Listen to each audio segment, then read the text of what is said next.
Bonjour, bonjour à toutes et tous. Bienvenue à cette séquence débat, management et leadership. Diriger, c'est penser la relation. On va phosphorer autour de cette thématique ensemble et avec 5 intervenants.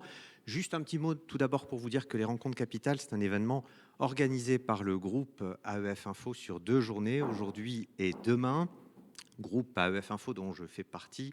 Je suis journaliste au pôle Social RH, pôle qui publie quotidiennement des dépêches, notamment sur les enjeux RH, de formation, de politique de l'emploi. Puis on a d'autres pôles autour de l'enseignement, de l'habitat, de l'urbanisme, de la sécurité. Voilà des thèmes sociaux et économiques assez variés. 5 intervenants pour nous éclairer sur la thématique du jour. Et je vais leur proposer, à tour de rôle, vous pouvez chacun prendre un micro, de se présenter avec petite particularité. Vous aviez sur le programme la présence d'Estelle Brachlianoff, qui est directrice générale de Veolia, qui vous prie de l'excuser de son absence pour une raison très légitime. En fait, il y a une annonce qui a été faite ce matin même par le groupe d'une acquisition aux États-Unis d'une société pour 3 milliards de dollars, la plus grosse acquisition depuis l'acquisition de Suez par le groupe Veolia, ce qui a généré l'organisation d'une conférence de presse et les suites de cette annonce. Et Estelle Brachlianoff a demandé à la DRH Group, Isabelle Quénon, que voici, de bien vouloir la remplacer au pied levé, et on vous en remercie. Isabelle, bonjour. Bonjour, bonjour à tous. Bon, je présente mes excuses par avance, si c'est pas complètement au niveau qui était attendu. Je suis ravie d'être là, en tout cas, et je vous présente à nouveau les excuses d'Estelle. Et pour dire 2 mots de plus, parce que vous pouvez peut-être vous imaginer que quand on fait une grosse acquise comme ça, effectivement, ça fait quand même pas mal de semaines et de mois qu'on travaille dessus. Alors vous vous dites peut-être, ils auraient quand même pu anticiper, hein, en vrai. Mais en vrai, dans la vraie vie, c'est pas exactement comme ça que ça se passe. Et une grosse acquise comme ça, alors la société qu'on a acquise était une société qui était officiellement sur le marché. Donc il y a une compétition très importante sur ce M&A. Et les choses se sont véritablement conclues hier soir. Donc on a signé les papiers hier soir. Et vous savez comment marche le monde des affaires. Quand on fait une acquisition le jour jeudi, eh ben, on fait l'annonce le vendredi matin à 8 h parce que c'est ça qu'attendent les marchés. On reste un petit peu soumis aussi un petit peu à ça. Donc c'était difficile à anticiper en réalité. Et voilà, donc désolée pour ça. Estelle aurait vraiment voulu être là. Je pense qu'il y aura d'autres occasions. Merci en tout cas de m'accueillir. Et effectivement, je suis la DRH du groupe. Quelques éléments peut-être pour compléter, Isabelle Quénon, sur les données clés, notamment du groupe Veolia, sa présence à l'international, son nombre de salariés. Alors Veolia, donc c'est une entreprise qui travaille dans les services à l'environnement. Donc notre métier, c'est la gestion de l'eau, la gestion des déchets et la gestion de l'énergie. On fait à peu près 40 milliards de chiffre d'affaires et on est 220 000 personnes. Donc c'est la caractéristique essentielle de cette entreprise, c'est que c'est une entreprise de main-d'œuvre. On est répartis sur une 50aine de pays et aujourd'hui, alors c'est une entreprise française, on y tient un peu, mais aujourd'hui on ne fait plus que 20% de notre activité en France. Donc une entreprise avec une empreinte internationale extrêmement forte. Et peut-être une autre caractéristique qui est importante pour moi en tant que DRH de citer, c'est que nous sommes plus de 80% de personnel non cadre. Donc plus de 80% d'ouvriers, de techniciens et d'employés. Je pense que c'est une caractéristique très importante de l'entreprise. On est vraiment une entreprise de main-d'œuvre. Merci beaucoup. Deuxième interlocuteur, Frédéric Mazella. Bonjour. Bonjour. Alors je me présente, donc je suis entrepreneur, je suis fondateur de Blablacar et fondateur de Dift, une société plus petite. Alors vous voulez des chiffres peut-être aussi sur Blablacar, hein, c'est ça, et sur Dift. Alors Blablacar aujourd'hui c'est une société qui est présente dans une vingtaine de pays, du Brésil à l'Inde. 80% de notre activité com, ma voisine de droite, se passe à l'international. On n'a que 20% de l'activité de Blablacar qui est en France. Donc c'est plus de 100 millions de personnes qui utilisent Blablacar dans le monde. Nos 2 plus grands pays étant justement le Brésil et l'Inde, la France n'arrivant qu'en 3e position. On fait donc du covoiturage, on fait maintenant aussi du bus, c'est-à-dire qu'on permet d'acheter des places de bus sur la plateforme de covoiturage, mais aussi du train. Depuis peu, on distribue les billets SNCF, mais pas que, parce qu'on distribue aussi des billets de la Renfe en Espagne, notamment. Et Et on fait aussi du covoiturage domicile-travail, qui permet de faire en sorte que sur les trajets du quotidien, on fasse aussi des économies, non seulement d'argent, mais aussi d'émissions de CO2. Et puis, c'est plus convivial de faire le trajet à plusieurs que tout seul dans sa voiture. Voilà. Et pour mon autre projet DIFT que j'ai lancé il y a maintenant 3 ans, DIFT, ça veut dire don plus gift ou donation as a gift en anglais. Donc, c'est un don cadeau. C'est un pont c'est un pont vers les associations pour les financer. C'est-à-dire qu'au lieu d'offrir un cadeau physique, on peut maintenant offrir ce qu'on appelle nous un cadeau émotion, c'est-à-dire la possibilité d'aller soutenir un projet associatif qui nous tient à cœur dans le domaine social ou environnemental. Donc c'est une valeur financière qu'on offre et la personne qui le reçoit va choisir d'aller soutenir un projet pour retirer du plastique des océans, sauvegarder une espèce en voie de disparition, aider les plus démunis dans leur réinsertion ou dans leur quotidien, ou bien ramener du bonheur dans les hôpitaux pour enfants. Enfin, toute une série de causes évidemment qui sont toutes plus belles les unes que les autres. À ce jour, on a déjà aiguillé en 3 ans 20 millions d'euros vers 300 associations grâce au partenariat qu'on a avec 350 entreprises mécènes, dont une douzaine du CAC 40. Donc avec des grands partenaires comme Accor, BNP, Air France, Engie, AXA. Voilà. Merci beaucoup. Troisième interlocutrice, Laurence de Villers, bonjour. Alors, bonjour à tous, merci d'être présents. Alors, se présenter, c'est un exercice philosophique, ça répond à la question « Qui suis-je ?» et qui n'a pas vraiment de réponse, donc je suis toujours embarrassée. Je vais quand même dire philosophe. Et puis... mais une philosophe qui a travaillé en entreprise et qui travaille toujours en entreprise. Si je donne des chiffres, j'ai mon entreprise qui s'appelle Philosophie à presque 3000 ans. Elle a embauché beaucoup de personnes et j'espère qu'il y aura des centaines de millions de personnes qui, de près ou de loin, auront affaire à cette entreprise qui s'appelle Philosophie. On dit qu'elle est née avec Socrate, cette entreprise, mais en fait, elle est née un peu avant. Donc, c'est pour ça que je dis 3000 ans, pour ceux qui sont en train de compter. Il y a de la philosophie égyptienne aussi, en réalité. Et puis, d'autres chiffres. Moi, j'ai commencé dans cette entreprise Philosophie à m'intéresser à des gens qui étaient morts autour de 1650, 1660.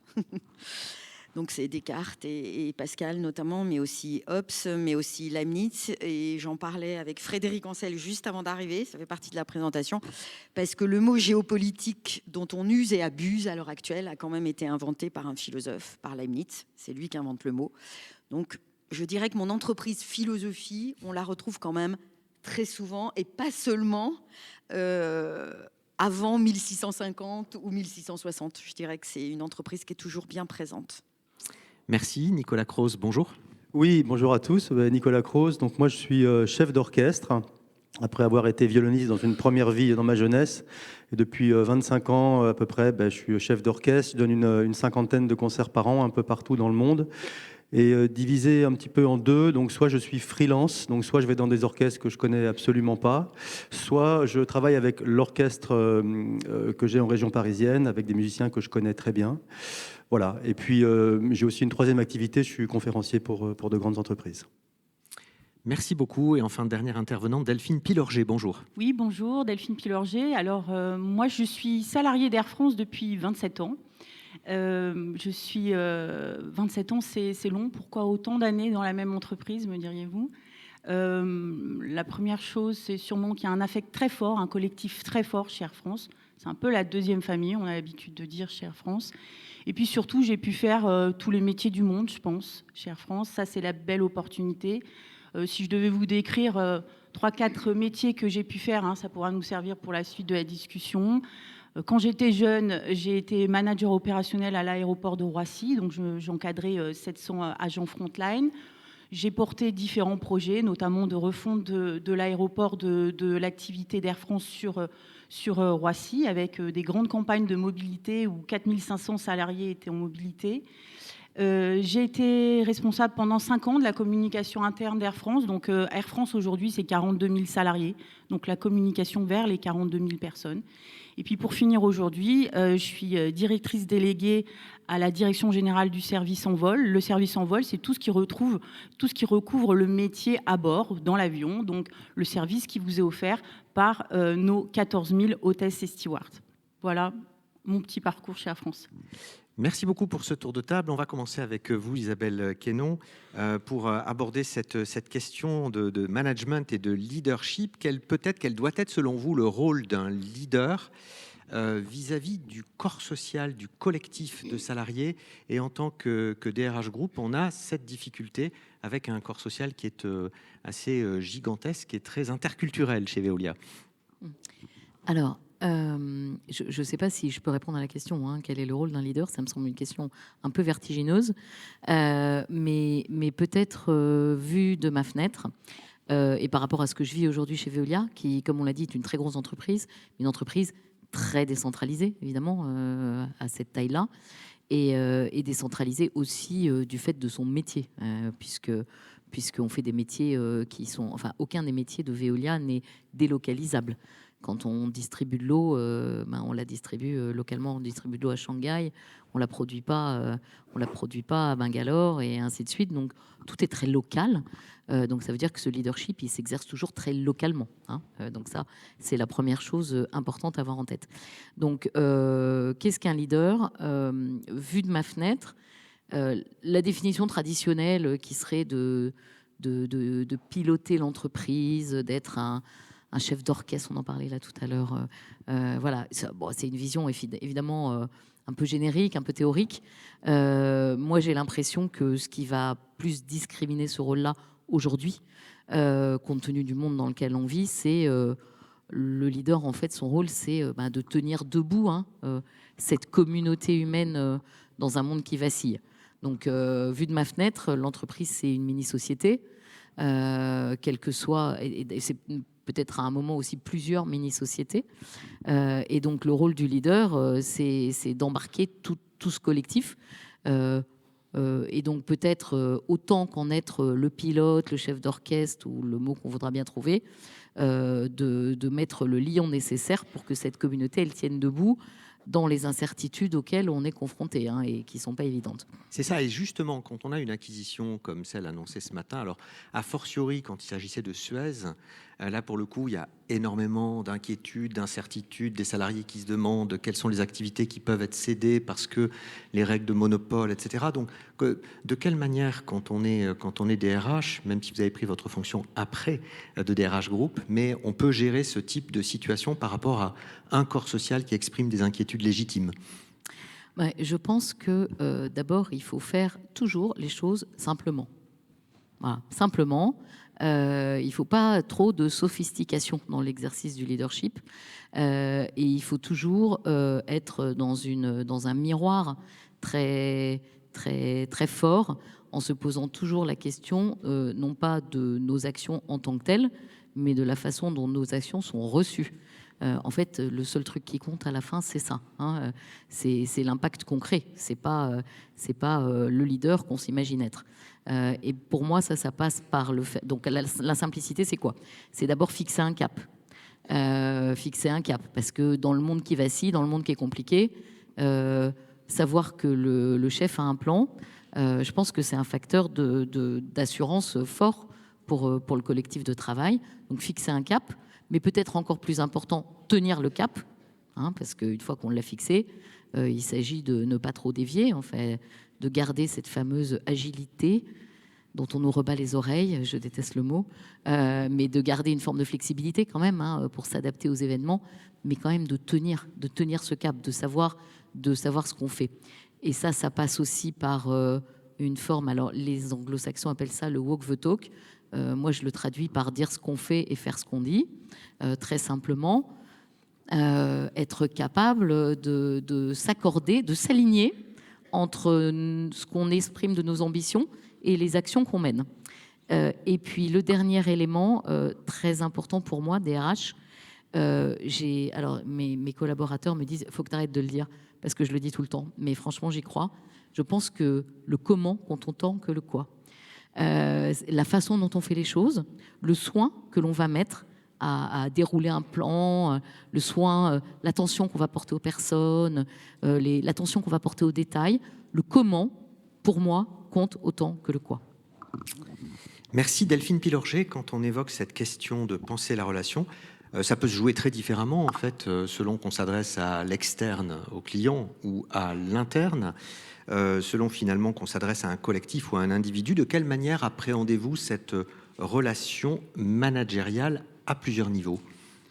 Alors, en effet, hein, si je prends l'exemple d'Air France, donc une entreprise de service, il y a deux grandes relations à cultiver. La relation au client, donc nous, 42 millions de clients par an, et la relation interne, la relation aux collaborateurs, 42 000 salariés. Un collectif de 42 000 salariés qui a la particularité d'avoir des grandes corporations. Hein. On a des métiers très techniques, les pilotes, les mécaniciens. On a des métiers relations clients, les hôtesses de l'air, les stewards et les agents que vous retrouvez dans les aéroports. On a des métiers qui ont des modes de vie très différents. Le grand classique qu'on connaît tous, nous, enfin j'imagine pour la plupart d'entre nous, le sédentaire, mais on a 20 000 nomades, 20 000 hôtesses, stewards et pilotes qui, eux, ont un lien très très ténu à l'entreprise parce que leur job, il est dans l'avion, il n'est pas du tout dans un bâtiment. Donc on a ces deux familles de relations à anticiper. Pour ce qui est de la relation au client, on la travaille, on la pense, on l'anticipe. Si je vous donne un exemple très concret, un manager dans un avion, dans une cabine, c'est ce qu'on appelle le chef de cabine principal. Avant de prendre ses fonctions, il va radiographier un petit peu tous les clients qu'il a à bord. Il a toutes les informations qui sont les informations commerciales sur les clients et il va regarder les spécificités. On a des clients handicapés, des clients enfants non accompagnés, des clients qui sont de cultures très différentes, d'origine, hein, ils viennent du monde entier. Donc il va radiographier toute cette clientèle-là et se dire, il va falloir que je porte attention, il va définir une stratégie de relation, il va falloir que je porte attention à tel ou tel sujet. Et on l'encourage fortement à ça. Hein. Chez Air France, on a un système, enfin on a un grand principe dans tous les métiers frontline qui est la relation attentionnée. C'est vraiment notre force en comparaison de nos concurrents internationaux. Air France, alors on a la chance d'avoir la French Touch dont on n'a peut-être pas tous conscience au quotidien, mais ça fait vraiment notre différence. Et donc on a cette relation attentionnée qui se décline en signatures de service, qui sont des marques d'attention qu'on va devoir donner aux clients et qu'on va anticiper. Ça, c'est la dimension vis-à-vis des clients, la dimension entre-personnelle. Vous le disiez tout à l'heure, finalement, oui. C'est des relations qui peuvent être très fugaces et avec une très forte probabilité pour les personnels navigants commerciaux de ne pas se connaître au moment où ils se croisent et ils vont se fréquenter à l'occasion d'un vol. Ça, c'est le truc un peu dingue. C'est-à-dire, je ne connais pas mes collègues. Je vais devoir, en 8 minutes, alors je vous ai parlé du chef de cabine principal, il a préparé son vol, et puis il va avoir échangé rapidement avec le pilote pour connaître toutes les conditions du vol, notamment en termes de sécurité. Hein. La sécurité des vols, c'est notre fondamental, évidemment. Et puis après, il va rassembler son équipage, ils sont 10, 11, 12, 13 sur long courrier, et il a 8 minutes, très exactement 8 minutes, pour faire connaissance. Ils ne se connaissent pas, très généralement, ils ne se connaissent pas du tout, pour faire connaissance, évoquer les fondamentaux de la sécurité des vols, attribuer un rôle à chacun, un poste à chacun, et partager sa stratégie de relation client. Le dernier briefing auquel j'ai assisté pas plus tard que la semaine dernière était un très très bon exemple. Il s'agissait d'un vol vers les Deaflympics. Vous savez, en ce moment, il y a les Jeux olympiques pour les athlètes sourds et malentendants à Tokyo. Ça existe depuis 100 ans, hein, les Deaflympics. Et ben, la relation attentionnée, la relation qu'on a pensée envers les clients, puisqu'on peut imaginer qu'il y avait un certain nombre de clients malentendants à bord, eh bien, d'une part, c'est un vol vers Tokyo, donc on a mis 2 hôtesses japonaises, parce qu'avec la clientèle japonaise, il faut cultiver un lien, il y a des codes, des cultures, un langage qui ne sont pas aisés pour tout le monde. On a mis aussi 6 hôtesses et stewards qui parlaient la langue des signes. Ça, c'est quand même assez exceptionnel et c'est fondamental. Et il en restait 4 qui ne parlaient pas la langue des signes. Et ben, c'était très important pour nous, dans la relation attentionnée, de les mettre à niveau sur 2-3 signes fondamentaux d'accueil, mais aussi le signe le plus important qu'ils doivent tous connaître. Et s'il y avait une évacuation, comment vous informer les clients malentendants? Alors, je fais ça parce que ils se sont tous mis à faire ce geste-là. Il fallait que tout le monde connaisse ce geste-là avant de prendre le vol. Donc, c'est vraiment de la haute couture. Merci Frédéric Mazella. Situation un peu différente, vous avez créé votre entreprise Blablacar en 2006. Est-ce que d'abord c'est un atout en termes de leadership et de management quand on a créé son entreprise? Est-ce que ça aide à installer ses fondamentaux et ses convictions managériales? Et si oui, est-ce que ça dispense de mettre en place un certain nombre de démarches? Est-ce que ça les allège? Alors, je pense que bon, déjà, c'est à la fois un plaisir et une difficulté quand on crée une société, parce que le plaisir, c'est qu'on choisit exactement avec qui on va travailler. Et ça, comme une grande partie du plaisir qu'on a quand on travaille, c'est quand même de faire des choses ensemble. C'est bien quand on les fait avec des gens avec qui on s'entend bien et on partage plein de choses. Je pense qu'après, pour revenir sur le sujet du leadership lui-même, je pense que le rôle du leadership, c'est d'aller inspirer et autonomiser pour faire en sorte que chacun, quelque part, se réalise et surtout réalise son plein potentiel sur le rôle qu'il a dans le groupe qui est en train de construire quelque chose.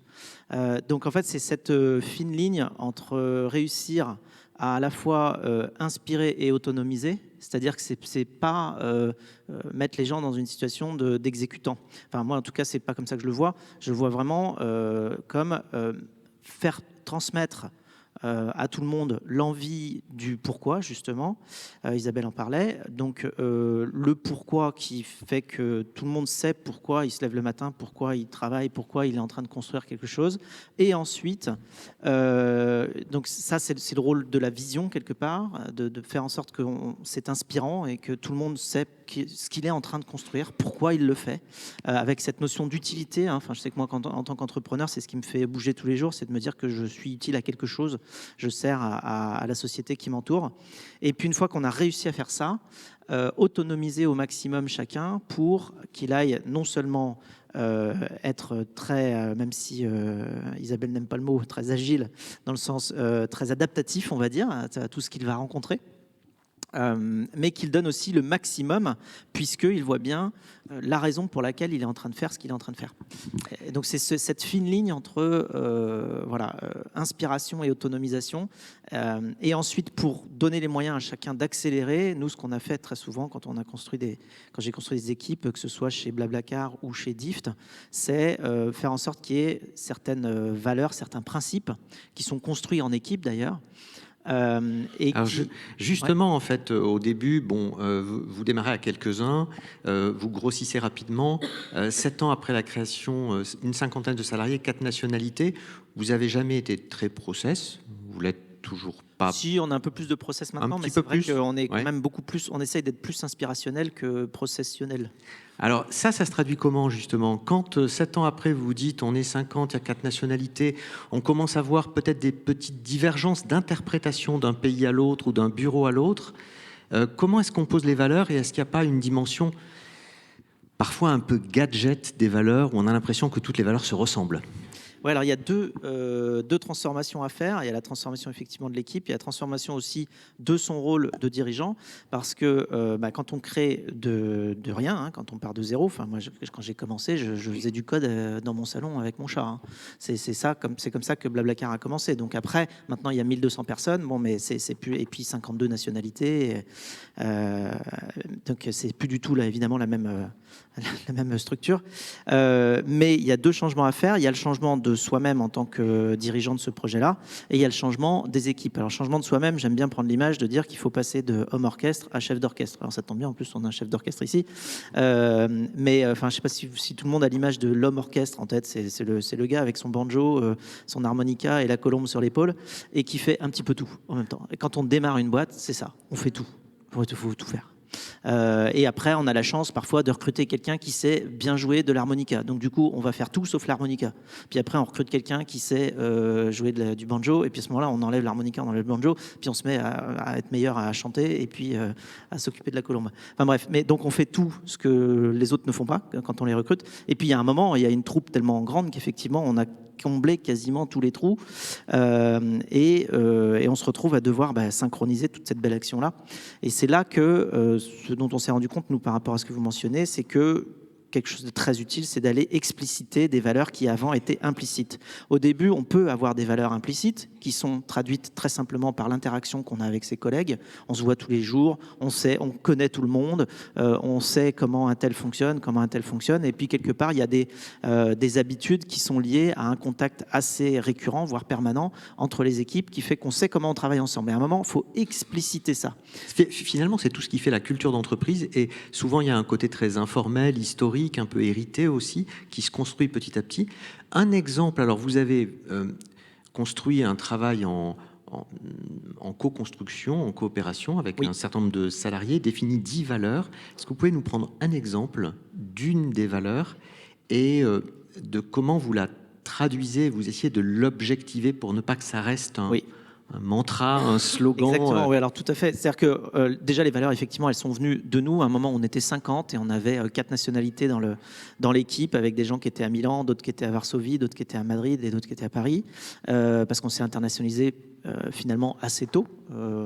Jusqu'à ce qu'on soit 15-20, on n'était qu'en France, et puis après, entre 20 et 50, on était déjà dans 3-4 pays. Et donc, on a senti le besoin d'expliciter nos valeurs. On l'a fait, ce travail, ensemble, ce qui fait que c'est des valeurs qui appartenaient à tout le monde. Ça revient à votre question qui était comment on fait pour que ce ne soit pas quelque part des inscriptions hors sol qui font joli sur les murs, mais qui ne sont pas du tout appliquées dans l'entreprise. Donc déjà, quand on les a créées ensemble, ces valeurs-là, tout le monde s'en sent quelque part dépositaire, responsable, et surtout est investi par rapport à ces valeurs-là. Donc ça, c'est un premier gage pour éviter le côté parachuté des valeurs. Le deuxième, effectivement, c'est de faire en sorte que ça rentre dans la vie de la société. Alors, je vais vous en prendre une, par exemple. Elles sont en anglais, nos valeurs, parce que justement, on avait cette problématique d'unifier notre communication. Donc, on est passé à l'anglais, comme beaucoup de sociétés. Et je vais vous prendre, par exemple, une valeur qui est share more, learn more chez nous. C'est-à-dire, plus on partage, plus on apprend. Ça, c'est une valeur qui a pour but, pour vocation, d'éviter notamment la rétention d'informations, qui est un peu un cancer dans une société. Quand vous avez des gens qui font de la rétention d'informations pour essayer, pour leur petit ego, de gagner en importance dans la structure hiérarchique, c'est délétère, c'est mauvais pour la structure dans son ensemble, parce que ça rend des gens injustement indispensables, notamment, et ça empêche de progresser. Donc, share more, learn more, c'est une valeur qui va complètement à l'inverse de ça, qui est on est là pour partager tout ce qu'on apprend, tout ce qu'on comprend, et c'est spécialement important dans une structure innovante parce que très souvent on débroussaille des choses, nous on invente des choses. Donc ça se traduit comment, par exemple? Et ça se traduit par le fait que alors tous les 15 jours on a une session qu'on appelle un blabla talk. Initialement, ça s'appelait un coffee talk, maintenant ça s'appelle un blabla talk. C'est depuis qu'on est 15 jusqu'à aujourd'hui qu'on a ça. 15 personnes jusqu'à 1200. Un blabla talk, c'est quoi? C'est tous les 15 jours, une équipe qui présente ce qu'elle a fait dans les derniers mois et ce qu'elle compte faire dans les prochains mois. Ça donne plein de choses positives.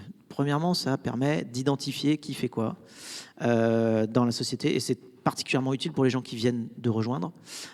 Deuxièmement, ça permet de responsabiliser chacun et chaque équipe, parce que quand on va présenter devant ses collègues ce que l'on a fait et ce que l'on va faire, il faut savoir aussi que quand on a fait un blabla talk, je ne sais pas, en février en tant qu'équipe, et qu'on va refaire un blabla talk en septembre en tant qu'équipe devant toute la boîte, bon, on avait dit en février qu'on faisait ça, et alors en septembre, il s'est passé quoi? Donc en fait, on prend un engagement, c'est extrêmement responsabilisant.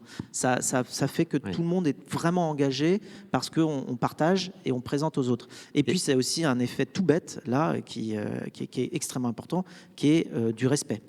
Le respect du travail, de ce que font les autres. Pourquoi? Parce que très souvent, la nature humaine étant faite comme elle est faite.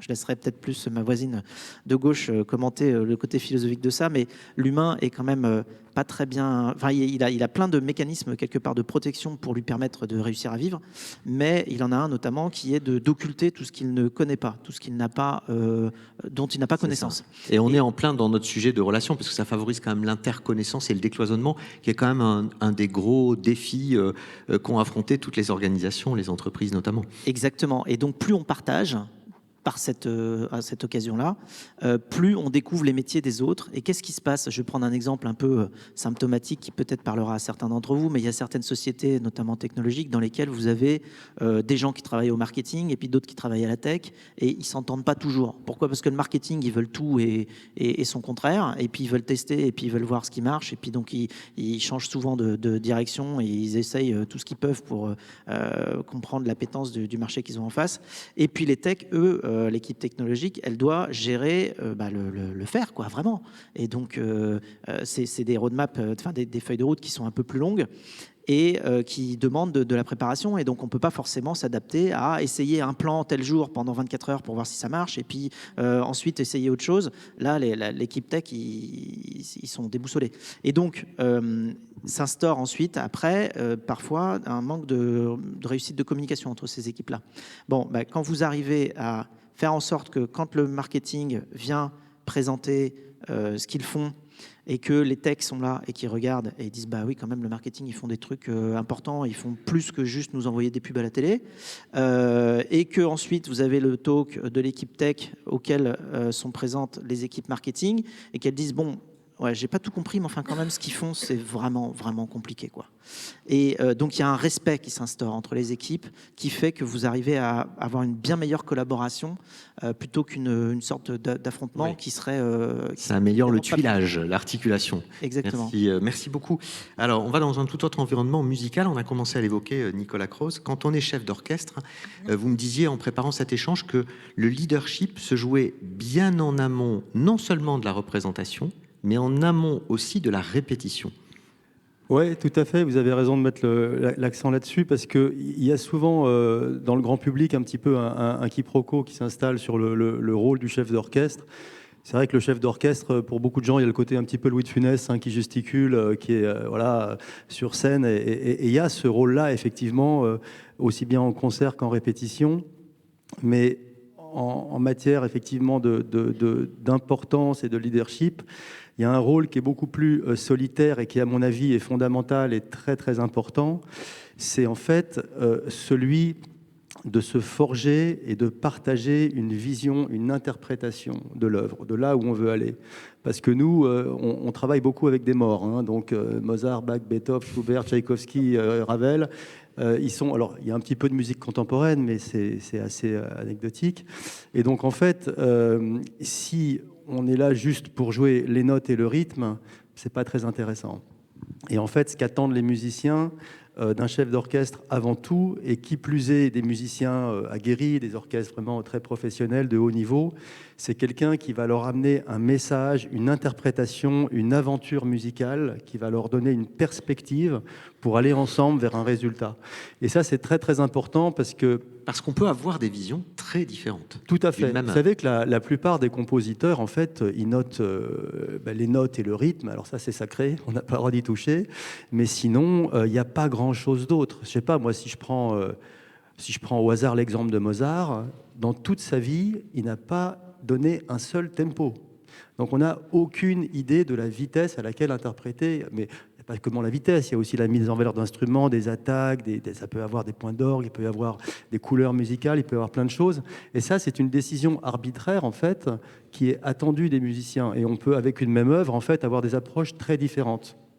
Et souvent, les musiciens, même s'ils ne sont pas forcément d'accord avec l'interprétation, parce que chacun peut avoir son point de vue, c'est vrai que s'il y a une vision, une interprétation qui est honnête, qui est sincère, qui est recherché, qui est éventuellement aussi un petit peu charismatique, eh ben la quasi-totalité des musiciens vont se dire on y va, c'est intéressant, on va jouer le jeu, même si a priori on avait une autre perspective, ça va être une vraie aventure musicale. Et ils acceptent beaucoup plus ça que quelqu'un qui va venir à la première répétition en disant bah, écoutez, moi je sais pas trop, on va essayer, on n'a qu'à jouer, puis on verra bien comment ça se passe. Voyez.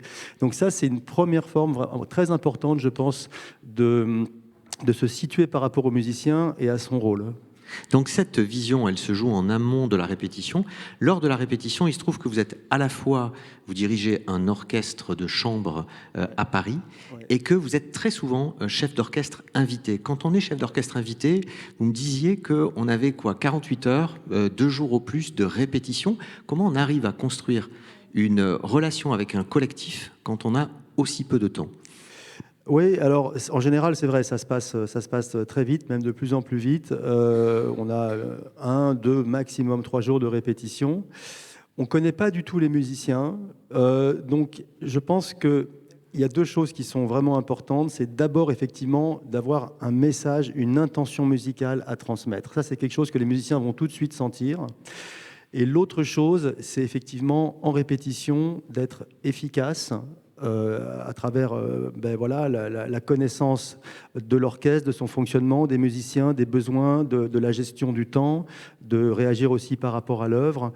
Et en fait, ce qui est important, je pense, c'est d'avoir vraiment une vision globale, aussi bien pour l'intention que pour les répétitions. Mais en revanche, il ne faut pas trop s'adapter aux orchestres. Alors, on peut s'adapter un petit peu à la marge, parce que par exemple, si vous êtes... je sais pas, je prends un exemple caricatural avec un orchestre d'enfants ou de conservatoire ou de jeunes, etc. Vous allez un petit peu vous adapter pour peut-être plus travailler le côté très très technique, le côté voilà un petit peu de la manière de la mise en place, etc. Si vous êtes avec le Philharmonique de Vienne, vous allez beaucoup, ça marche tout seul, donc vous allez beaucoup plus parler d'intention musicale et de création vraiment de quelque chose. Donc de ce point de vue-là, vous pouvez vous adapter, mais par contre, à mon avis, l'erreur, c'est de s'adapter à l'orchestre en fonction de leurs habitudes, de leur culture. Non, vous êtes un personnage qui est invité pour proposer quelque chose. Ça ne dure pas très longtemps, ça dure 1 semaine, 2 semaines. Si c'est un opéra, c'est un peu plus. Et ce qu'attendent les gens, c'est que vous apportez de l'oxygène, une nouvelle vision, et ils en sont redevables de ça. Donc Oui. ils n'aiment pas tellement les gens qui s'adaptent à eux. Finalement, c'est un peu le rôle d'un manager de transition et qui fait face à des musiciens qui sont pas toujours très enthousiastes, qui même parfois, le collectif peut être un peu hostile. Alors oui, ça arrive. Alors évidemment, il y a des orchestres qui sont plus ou moins sympathiques, plus ou moins motivés. Bon, ça c'est forcément, c'est la nature des choses. Mais je pense que quand les musiciens sentent que le chef d'orchestre travaille pour le bien collectif, même s'il est exigeant, même s'il est un peu pénible, en fait, ils sont généralement assez contents parce que c'est une forme de respect de leur travail, de leur personnalité. Voilà, donc généralement, les musiciens préfèrent largement des gens qui sont un peu perfectionnistes, qui vont beaucoup travailler, qui vont faire des répétitions intenses, mais il va y avoir un vrai résultat, ça va être vraiment intéressant. Et ils préfèrent ça à des gens qui vont arrêter la répétition 1 heure avant, rentrer chez vous, tranquille, on verra bien. Ça, c'est quelque chose qui passe moins bien, surtout avec les orchestres de très bonne qualité. Donc ça, c'est important. Merci beaucoup Laurence de Villers. Alors peut-être un regard sur ce qui vient d'être dit, et vous me disiez là aussi en échangeant un peu en amont de cette conférence que déjà finalement les termes management et leadership vous questionnez beaucoup, et c'est vrai que ce sont des termes anglo-saxons, on en a énormément, notamment dans tous les enjeux économiques et RH. Oui, c'est que je m'étonne toujours quand on emploie des mots en anglais au-delà des modes, hein, mais en me disant mais pourquoi on l'emploie en anglais, est-ce qu'il n'y a pas de mots en français? Et leadership et management, je trouve que ce sont 2 très bons exemples. Est-ce que c'est pas une manière pour nous, avec ces mots, de ne pas dire ce dont on est en train de parler? Ce qui est embêtant quand même, parce que les mots, normalement, servent à désigner une réalité. Mais quelle est cette réalité du leadership qui fait qu'on ne peut pas le dire en français? Donc, je vous pose la question parce que je me la pose. Quelle est la réalité du management qui fait qu'on ne peut pas le dire en français? Puis j'ajoute encore un mot, si vous voulez, qui est gouvernance, qui est un anglicisme en réalité. Pourquoi on dit gouvernance et on ne dirait pas gouvernement? Empowerment, etc. etc. Et je ne vais pas faire mention de termes anglo-saxons qu'on utilise alors qu'il y a parfaitement des mots en français. On les utilise, je ne sais pas pourquoi. Pour tout vous dire, je le dis de manière un peu polémique, mais je le dis quand même. Mais leadership, principalement, management aussi et gouvernance, on a l'impression que si je vous demandais là, mais quel est le mot, ou à mes camarades qui sont à côté de moi, quel est le mot en français, on est un peu embêté. Mais est-ce que c'est pas aussi parce que la direction à la française est quand même, qui est supposée plus verticale peut-être, moins participative, plus hiérarchique, elle est connotée négativement? Oui, Alors, je pense que là, on est de plein pied avec des idées reçues ou des clichés ou des réalités. Donc, il faut d'une certaine façon qu'on fasse le tri. Mais j'insisterai, je pense que notre époque manque de dictionnaire. Et c'est pas moi qui le dis, c'est, pardonnez-moi, je le dis, toute révérence gardée, c'est Camus. Camus dit, notre époque, on lui a donné beaucoup de dieux, beaucoup de croyances, beaucoup étaient bêtes et lâches, c'est lui qui le dit, mais notre époque manque de dictionnaire et je pense qu'en fait, c'est le cas encore plus cruellement de nos jours. Donc, il faut vraiment se dire, qu'est-ce que le leadership si on le dit en français? Et ça nous amène à votre question, à la française. Alors, deux choses. Moi, je suis toujours un peu mal à l'aise avec le French bashing ou le leadership à la française qu'on critiquerait. Parce qu'on me dit deux choses, très souvent. On me dit, trois même. Là, c'est très vertical, vous l'avez dit. Je vais essayer de vous apporter une réponse. C'est une culture des diplômes. Donc, on a l'impression qu'en France, si vous n'avez pas de diplôme, vous n'existez pas. Donc, il y a une survalorisation des diplômes. Et puis, en France, on ne supporte pas l'échec. Alors, je vais commencer par le troisième point, l'échec. Et on met très souvent en avant la culture anglo-saxonne qui aurait une forme de tolérance et même de culture de l'échec. Oui, mais, enfin, excusez-moi, je vais faire un peu la philosophe, mais il y a des principes logiques quand on pense quelque chose. C'est que si on dit qu'il y a une culture de l'échec parce que dans les pays anglo-saxons, quand on échoue, on rebondit, on se reconstruit, donc on accepte l'échec, oui, on accepte l'échec à condition que ce soit une réussite. Ça me paraît logique, c'est-à-dire que quand on demande à faire de l'échec une leçon, un apprentissage, un enseignement, une signification, l'occasion de rebondir, c'est qu'on veut le transformer en réussite. Et moi, je pense qu'il est beaucoup plus bénéfique quand on travaille en entreprise, et même pour nous, personnes particulières, de regarder l'échec dans les yeux parce que c'est le seul moyen. Et donc de le vivre comme un échec, ça a raté. C'était pas ça, on a tapé à côté. Et donc il faut l'analyser comme tel et non pas chercher à positiver à tout prix et à le transformer en réussite. Parce que c'est le meilleur moyen aussi de regarder sa réussite dans les yeux. Et très souvent, on oublie d'analyser ses réussites. Donc je pense qu'il faut faire attention quand on nous dit en France, on ne supporte pas l'échec. Dans les pays anglo-saxons, oui, à condition de les transformer en réussite. Et donc, je ne suis pas certaine que ce soit une culture de l'échec. Je crois très modestement, et ça paraît paradoxal, mais ma voisine m'a dit, Isabelle, que le rôle de la philosophie, c'est de dire aussi des choses qu'on n'entend pas ou qui sont paradoxales. Mais je pense qu'il faut vraiment regarder l'échec pour ce qu'il est. L'échec, qu'est-ce qui a raté ? J'ajoute juste que la banqueroute ou la faillite a été criminalisée, ça a été considéré comme un délit très tôt dans l'Angleterre du 19e siècle. Donc, culture de l'échec, je ne suis pas si certaine. Et rapidement, sur les deux autres points, vous disiez il y a 3 points. Oui, il y a 3 points, donc je vais être démonter. très rapide. Le deuxième, c'est la survalorisation des diplômes. Alors là, je vais être obligée d'être un tout petit peu, je le suis, mais sincère, vraiment, c'est que je pense qu'en France, on a deux phénomènes contradictoires. Il y a une valorisation des diplômes qui continue à jouer, qui fait qu'on considère qu'il y a des grandes écoles qui sont des voies royales. Moi, j'entendais ça en ayant fait Normal Sup. On m'a dit « Ah oui, la voie royale de je ne sais pas quoi, mais royale pour arriver apparemment à la cour ou au château. » Mais il y avait cette idée qu'il y a des voies royales. Donc ça existe. Je suis d'accord, j'en suis le produit. Quand j'ai commencé dans l'édition, ce patron exceptionnel que j'ai eu, je lui ai dit, mais je ne sais même pas le code typographique. Et il m'a dit, c'est pas grave, en ayant fait Normal Sup, vous apprendrez et puis vous ferez plein de choses. Vous voyez, mais c'était il y a très longtemps. Et j'ajoute, parce que c'est là la contradiction, que je ne suis pas certaine de rencontrer un PDG comme ça à l'heure actuelle. C'est-à-dire qu'en France, il y a à la fois une valorisation du diplôme et une dévalorisation. Et de plus en plus, une dévalorisation dans le sens, on me l'a dit aussi, on m'a dit, toujours dans l'édition, ah ouais, mais alors votre CV normalienne, agrégé docteur, ça fait quand même peur. À l'échelle d'une vie.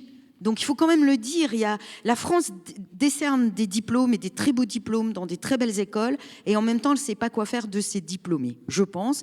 Et il faut quand même le dire, c'est-à-dire que pour plein de raisons, le mode de recrutement, etc., il y a une manière de dévaloriser quand même ce qu'on n'arrête pas de mettre en avant comme étant à la française. Et puis le dernier point, la verticalité. Absolument. La verticalité. Oui et non. C'est-à-dire que je pense,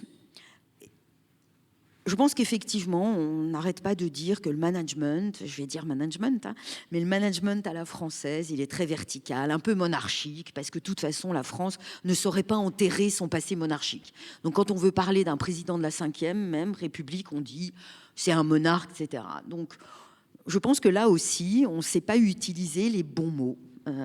La monarchie, c'est un régime politique très particulier, donc je crois qu'il ne faut pas le mettre à toutes les sauces. En revanche, ce qui est certain, c'est que la France et les Français et les philosophes français, et ils ont été des modèles pour le reste du monde, ont pensé à l'inverse de la verticalité. Qu'est-ce que nous ont dit des auteurs comme Montesquieu, par exemple, même s'il avait un modèle qui était peut-être anglais, d'une monarchie à l'anglaise. Mais qu'est-ce qu'a dit Montesquieu? Et ça me semble fondamental pour penser le pouvoir. Voilà, je vais dire pouvoir et pas leadership. Le pouvoir de nos jours dans la société et l'entreprise en particulier. C'est que je pense que le pouvoir à la française ou le management à la française nous demande de penser quelque chose qui sera aussi un paradoxe, c'est que pour avoir le pouvoir, il faut renoncer au pouvoir. Et j'ai l'impression que tout le monde avant moi a dit quelque chose comme ça. C'est-à-dire que le pouvoir pour le pouvoir ne fonctionne pas parce que vous allez au mieux avoir des gens qui vont vous obéir, mais pas forcément des gens qui vont vous suivre ou qui vont partager avec vous l'ambition que vous avez. Donc, je pense qu'un auteur comme Montesquieu, pourquoi je cite Montesquieu? Parce qu'il a pensé la théorie des contre-pouvoirs réels. Et en fait, quand vous parlez du blabla talk, je trouve que c'est une forme de contre-pouvoir. C'est mettre en place dans l'entreprise des contre-pouvoirs réels. Donc, à l'inverse de ce qu'on dit sur en France, le pouvoir à la française, le leadership à la française, le management à la française, il est vertical. Je dis ben non, s'il est vertical, c'est qu'il n'est pas à la française. Parce qu'à la française, on a un passé philosophique, avec Rousseau, avec Montesquieu, qui nous a légué l'idée qu'on n'a jamais autant de pouvoir que quand on y renonce, c'est-à-dire quand on le distribue et qu'on le donne à d'autres. On prend le point, mais Frédéric Mazella voulait réagir Oui, tout à l'heure par rapport à l'erreur. Oui, sur l'échec, en fait, justement, on parlait des valeurs. On a une valeur chez Blablacar qui est « fail, learn, succeed ». On l'a écrit sur les murs. Il n'y a pas beaucoup de boîtes qui écrivent sur les murs le mot « fail ». Il se trouve qu'effectivement, entre fail et échec, en France, c'est pas exactement la même interprétation. Fail, c'est un essai raté pour les Anglais. Échec, chez nous, c'est échec et mat, quoi. C'est terminé, c'est fini. Et donc, en fait, il y a, dans les mots, justement, il y a des fois cette comparaison. Mais donc, nous, on a effectivement écrit sur les murs fail, learn, succeed. Donc, on échoue, on apprend, on réussit. On n'a pas écrit fail, fail, fail. Parce que là, effectivement, sinon, c'est la recette pour se planter. Donc, effectivement, on perçoit complètement l'échec comme une étape vers la réussite. Donc voilà. Ensuite, sur les diplômes, je voudrais juste dire un mot, parce qu'en fait, en termes de, j'ai pu analyser la chose parce que, pareil, de la même manière que vous, j'ai fait plusieurs écoles. Donc, je suis passé par Henri IV, par Normal Sup, par Stanford en Californie, et puis après par l'INSEAD à Fontainebleau.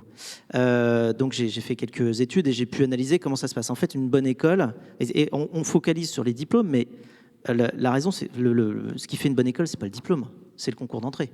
Si vous faites un concours d'entrée très dur, qu'est-ce qui se passe juste après? Les gens qui passent la barrière, ils sont très bons. C'est juste basique. Et donc après, quand l'école se retrouve avec des gens très bons dans les effectifs, en plus, ils ont des très bons profs. Alors là, effectivement, ça marche encore mieux. Et puis, qu'est-ce qui se passe? C'est que quand les gens ils sortent de l'école, parce que souvent on m'a demandé, est-ce que vous pensez qu'il faut des diplômes pour réussir? Alors, c'est vrai que vu la collection de diplômes que j'ai, on me pose la question. Je dis, mais c'est pas comme ça qu'il faut poser la question. C'est pas est-ce qu'il faut des diplômes pour réussir, c'est est-ce qu'il faut réussir pour avoir des diplômes. Il faut commencer par arriver en étant extrêmement performant pour rentrer dans les bons endroits. Et après, qu'est-ce qui se passe quand on est rentré dans les bons endroits et qu'on a fait des études généralement poussées? C'est qu'on est capable de se concentrer suffisamment, de travailler suffisamment. Et que, qu'est-ce qui se passe? On était capable de faire ça quand on avait 18 ans, quand on avait 20 ans, quand on en avait 22. Qu'est-ce qui se passe? On est toujours capable de le faire quand on a 25, quand on a 30, quand on a 35, quand on a 40. Et donc, effectivement, c'est juste une preuve qu'on est capable de se concentrer, de se focaliser et de construire un truc. Donc, allez juste dire, il a un diplôme. Non, non, il n'a pas un diplôme, il l'a obtenu. Et d'ailleurs, ce n'était pas le plus dur, parce qu'en général, ce n'est pas le diplôme le plus dur à obtenir. Ce qui est le plus dur à obtenir, c'est de rentrer dans l'école. Donc il faut quand même remettre les choses dans leur contexte et pas juste dire lui il a un diplôme, lui il n'a pas de diplôme. Non, lui il est... Enfin bon, bref, vous avez compris. Oui. Il y a une relation effectivement assez compliquée, assez sensible à ce diplôme. On voit qu'il y a des périodes qui sont propices à re-questionner cette relation à l'autre, Delphine Pilorget, et j'aimerais que vous puissiez nous raconter ce qui s'est passé chez Air France pendant la pandémie, où finalement cette dimension de la relation à l'autre, au corps social, au métier, aux individus, a quand même profondément changé et les changements sont toujours là aujourd'hui. Oui, évidemment, la pandémie nous a tous bouleversés. Période hyper anxiogène, alors à titre individuel, par rapport à la maladie, mais pour nous, hyper anxiogène parce qu'il n'y avait pas d'activité. Alors, très peu d'activités, typiquement rapatriement des Français de l'étranger, ou un peu plus tard, rapatriement, import de masques, mais pas d'activité. Donc, pas d'activité, c'est des hangars vides, des aérogares vides, des dizaines d'avions parqués sur le tarmac, cocoonés par nos mécaniciens.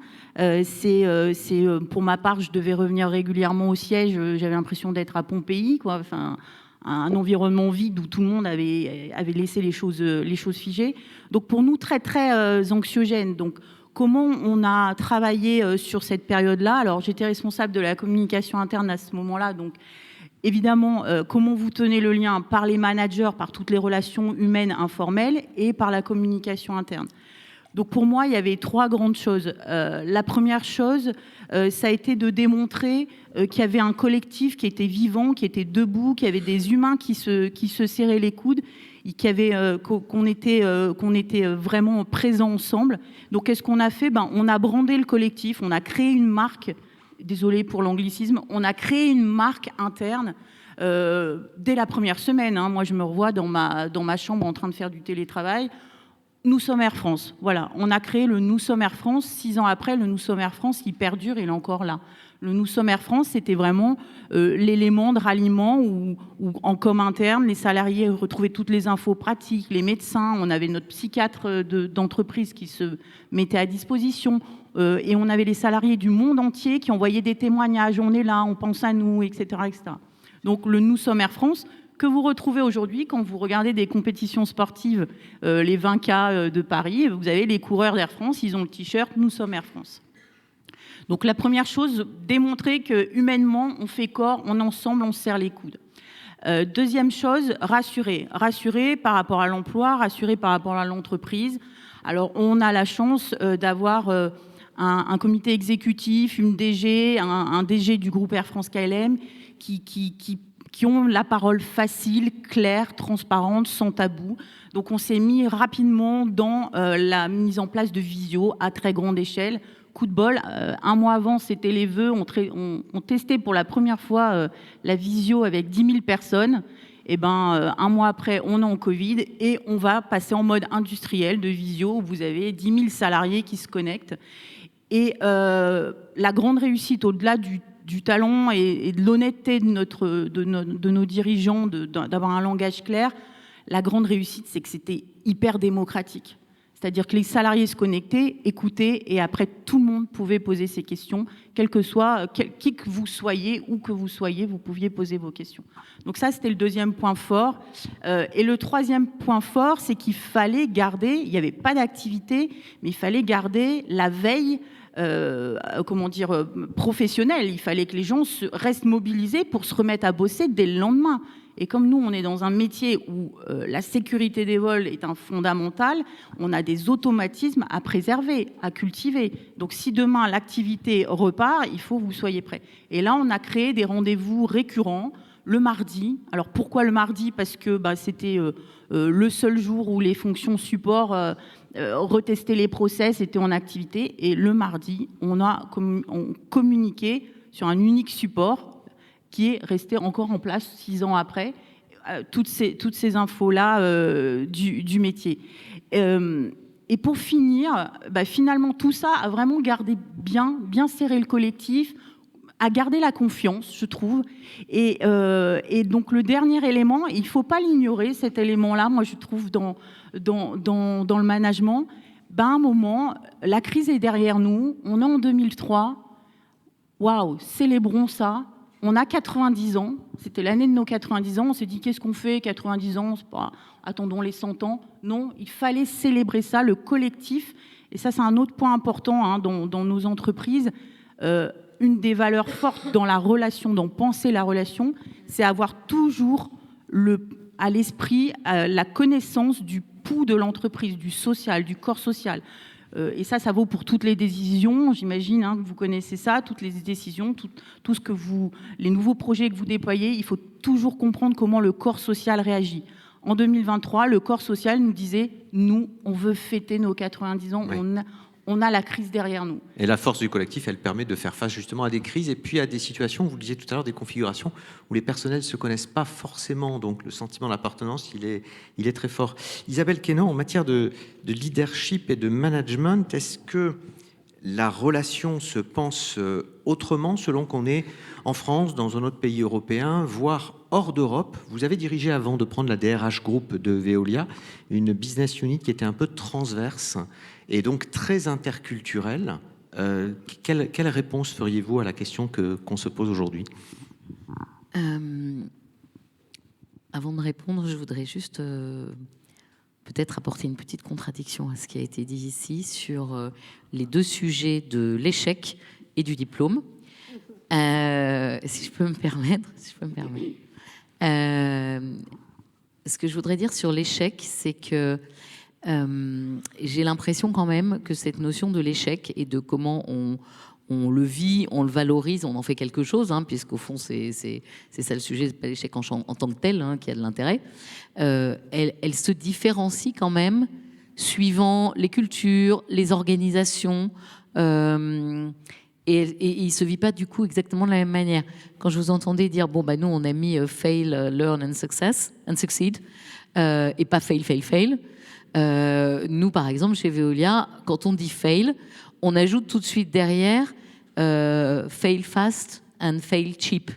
Donc, vous voyez, c'est une façon de voir l'échec et de l'accepter, de l'admettre, mais sans qu'il soit non plus, vous voyez, un échec extrêmement coûteux pour la boîte. J'ai pas dit que c'était le but. Attendez, sur l'échec, j'ai pas dit que c'était le but. Évidemment que je vais pas faire l'apologie de l'échec. Je le fais pas pour moi. Je me serais bien passée de mes échecs. Et j'ai échoué à l'ENA, donc j'ai pas fait autant de voilà. Mais je veux dire par là que on est d'une certaine façon, et même pour nos vies, on est dans une culture où le négatif doit surtout pas être négatif.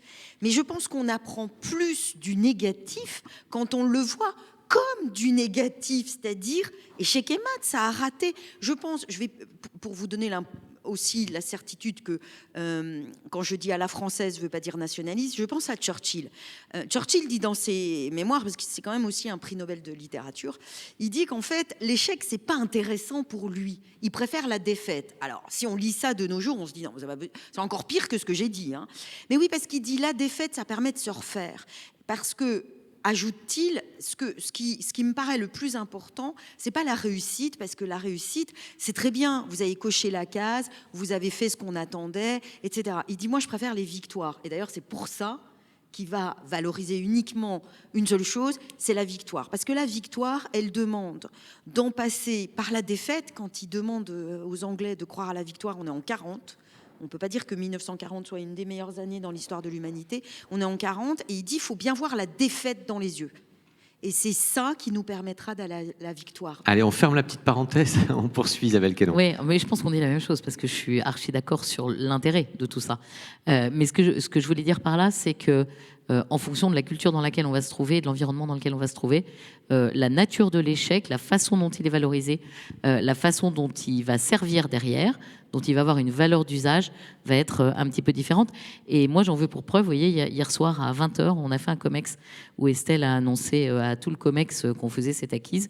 Et il se trouve qu'on avait fait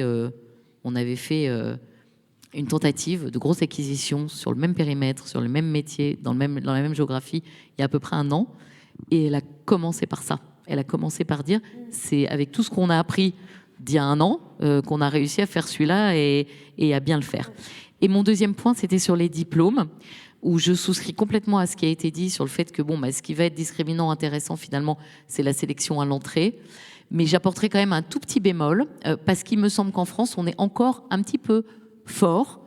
Jamais je fais de French bashing, hein, je suis tellement heureuse d'être française, de bosser pour une boîte française, avec tout ce que ça charrie de valeurs et d'histoire. Mais je pense qu'en France, on est quand même un peu fort encore pour intégrer des jeunes dans des grandes écoles et pendant 3 ans, leur dire vraiment qu'ils sont les meilleurs. Et donc, on est assez fort, je crois, dans cette génération d'élite. Et je pense que du coup, ça vient taper un petit peu ce que vous disiez tout à l'heure autour de le pouvoir, au fond, ça fonctionne à partir du moment où on décide de s'en défaire. Ouais. Et je pense que cette tradition un petit peu de construction d'élite, il faut encore qu'on continue à la questionner et puis à la faire évoluer. Je vais juste me permettre de dire une chose. Une des plus grandes leçons justement de vie que j'ai prises, c'est à l'entrée à Normale Sup. Je vous ai expliqué ce que Madame Christine Bénard, qui était à l'époque la directrice de l'école normale supérieure, nous a dit quand on est rentré dans l'amphi, salle du Seine pour ceux qui connaissent. On était tous rentrés. Elle nous dit bravo, bonjour à tous, vous êtes rentrés à Normale Sup, vous savez remplir un QCM. Et on sortait d'épreuves qui sont quand même assez salées. Ça ne se résume pas à des QCM. Non, ce n'est pas des QCM, c'est des épreuves de 6 heures. Et là, elle nous dit, oui, parce qu'il faut bien que vous imaginiez que jusqu'à présent, vous n'avez fait que répondre à des questions que d'autres se sont posées. Et à partir d'aujourd'hui, on va se poser les questions. Et franchement, et justement, en même temps que ça, j'avais mes copains qui rentraient à Polytechnique et à qui on disait vous êtes les meilleurs du monde. Et donc, ce qui a d'ailleurs un effet assez... ça a des effets différents sur les gens. Hein. Quand on leur dit à 20 ans qu'ils sont les meilleurs du monde, il y en a qui le croient, et ça, après, ça part en live. Et il y en a qui sont déjà suffisamment, quelque part, plantés ou matures pour dire bon, c'est des conneries. En fait, juste, on est là pour bosser et pour avancer. Mais en tout cas, la culture, et c'est peut-être la culture de la recherche, justement, à Normale Sup, en tout cas, elle était plutôt à dire bonjour, vous savez rien, et de toute façon, on sait rien, on est des grains de poussière dans l'univers, et on essaye de comprendre 2-3 trucs, mais on n'a pas compris 1/1000 de la manière avec laquelle tout fonctionne, à commencer par la vie, on n'a rien compris. Enfin, on ne sait même pas pourquoi il y a la vie, donc on en est là. Et on ne sait pas comment la créer. Et donc, ça remet quand même pas mal les pendules à l'heure. Et justement, c'est la démarche de recherche, et de la recherche notamment scientifique, de commencer par admettre qu'on ne connaît rien et qu'on va découvrir. On a une petite lampe de poche pour aller découvrir un petit bout de la pièce, là, puis après, on ne connaît rien du reste. Merci. On laisse de côté la question interculturelle, on l'abordera peut-être tout à l'heure. Avant un deuxième temps fort d'ici à quelques minutes, une dernière question pour vous, Nicolas Croze. On a beaucoup évoqué la question de la relation au collectif. Il y a aussi la relation aux individus et qui se joue dans beaucoup d'organisations. Je l'ai dit tout à l'heure, vous êtes aussi chef d'orchestre d'un orchestre à Paris où il y a une vingtaine, trentaine de musiciens un peu en permanence. Là, vous gérez des talents, des individualités au long cours. De quelle manière est-ce que on peut à la fois conjuguer la proximité, le leadership, la vision globale et la compréhension des salariés avec cette posture qui n'est pas évidente de se mettre à la place de l'autre? Oui, alors c'est vrai qu'il y a 2 cas de figure différents. Soit vous êtes chef invité, là vous ne connaissez pas du tout le collectif, l'orchestre, donc vraiment vous allez donner le maximum de votre vision, de votre capacité pendant un temps très court. Et si vous êtes directeur musical d'une formation qui est stable, là vous avez des rôles qui sont très complémentaires. Et vous connaissez les musiciens individuellement, donc il y a un rapport différent qui s'instaure. Et puis aussi, vous avez un rôle effectivement de programmation, d'inviter des solistes, d'organiser peut-être des tournées, des projets, etc. Et ça a un impact direct sur les musiciens, sachant qu'il y a des profils très différents dans les orchestres, à la fois des profils qui sont clairement définis. Par exemple, vous avez des toutistes. Donc des toutistes, c'est des gens qui n'ont pas vocation à être exposés, en fait. C'est-à-dire qui jouent, par exemple, dans les premiers violons, vous en avez 10, je dis ça au hasard. C'est des gens qui vont, par leur qualité de son, par leur par leur instrument, enrichir en jouant la même partie que les autres et donc faire que vous avez un son d'orchestre soyeux, riche, intéressant. Mais ce n'est pas des gens qui vont sortir du lot en jouant un solo, par exemple. En revanche, vous avez aussi d'autres musiciens, par exemple premier hautbois, première clarinette, premier corps, violon solo, etc., qui, eux, ont des postes qui sont exposés, donc ils sont amenés vraiment à sortir du lot pour faire des solos qui sont très... voilà, qu'on entend qu'eux, en fait. Et ça, donc, à la fois, ils sont dans des postes qui sont définis, mais au-delà de ça, ce qui est très, très important, en fait, c'est que ces gens-là soient à l'aise dans le poste qu'ils occupent. Et alors, parfois, c'est très clair, parfois, c'est moins clair. Et là, vous pouvez avoir un rôle, c'est effectivement connaître les gens et essayer de faire en sorte de programmer les choses, ou en tout cas d'essayer de mettre en forme les choses pour que les gens correspondent le mieux à la place où ils sont naturellement. Et par exemple, typiquement, ça peut aller dans les deux sens. Il peut y avoir des gens qui préfèrent vraiment être toutistes et ne pas être trop exposés. Il y a des gens qui n'attendent que de faire un solo parce que c'est leur rêve. Donc là, si on peut leur donner cette chance-là, ils seront très, très, très contents et très motivés pour longtemps. Mais par exemple, moi, si je prends un autre exemple, moi, par exemple, j'avais une violon solo dans mon orchestre qui était une jeune femme extrêmement brillante, c'est-à-dire elle avait gagné plein de concours, tout ça. Mais en fait, ça ne s'est pas très, très bien passé parce qu'en fait, elle avait une attitude de soliste internationale dans l'orchestre. Et donc, en fait, elle n'était pas vraiment à sa place. Alors, elle jouait extrêmement bien. Mais finalement, elle était un petit peu frustrée. Parce qu'en fait, elle aurait dû jouer des concertos de Tchaïkovski en soliste dans le monde entier, vous voyez. Et elle était violon solo, mais quand même coincée dans un orchestre.